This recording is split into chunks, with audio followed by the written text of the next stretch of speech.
Chief minister గారు వచ్చారు. Okay. ఈ మధ్య కాలంలో సార్ కూడా బిడ్డల దగ్గర కూర్చొని తినడం అంటే ఎంత ఆనందం సార్. అంటే నేను కుప్పంలో ఎక్కువ కాలం డ్యూటీ చేశాను కాబట్టి నాకు సార్ తోటి ఎక్కువ అటాచ్మెంట్ అనమాట. నేను ఎక్కడైనా సార్ సభలు ఉంటాడో నన్ను మొదట ఆఫీసర్స్ పిలుస్తారు, కాసేపు మాట్లాడు రామ్మూర్తి. కుప్పం కాన్స్టిట్యున్సీనా? అంటే నాది కుప్పం కాన్స్టిట్యున్సీ, నా ఓన్ హౌస్ అక్కడే ఉంది కదా sir. Kuppam constituency own house అక్కడే ఉంది. అప్పుడు మేము మామూలుగా సారు సమయ స్ఫూర్తితో ఇలా మాట్లాడేటప్పుడు అన్నీ కూడా మనం బేస్ చేసుకొని మాట్లాడేవాళ్ళం అనమాట. దాంతోనే మామూలుగా విద్యార్థులకు సంబంధించి ఉన్నట్టు నేను చెప్తుంటే బిడ్డలకి, నాన్న మన సీఎం గారు వచ్చి క్లాసులకి ఏం చెప్తారు, ఏ నాన్న అంతా బాగున్నారమ్మా, మీ అందరికీ నా నమస్కారం. అందరూ ఒక్కటి ఆలోచించాలి,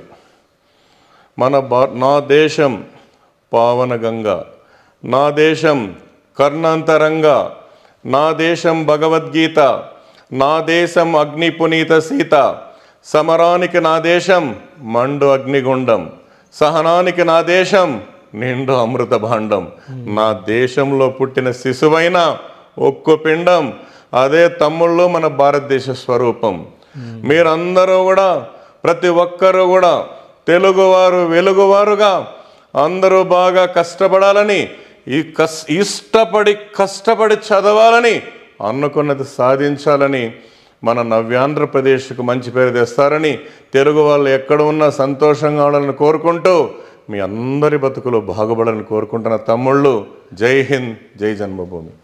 సూపర్. అసలు ఏమైనా ప్రాక్టీస్ చేస్తారా సార్, లేకుంటే మీరు?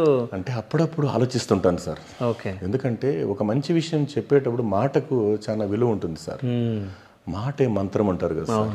ఒక్క మాట జీవితాన్ని మలుపు తిప్పుతుంది. ఎందుకంటే ఒక్క మాట ఉల్లాసాన్ని కలిగిస్తుంది, ఒక్క పాట ఉత్సాహాన్ని కలిగిస్తుంది, ఒక్క అడుగు 1000 మైళ్ళ ప్రయాణానికి నాంది పలుకుతుంది అంటారు.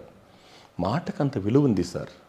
కాబట్టి మనం అందరం కూడా అంటే మాట్లాడేటటువంటి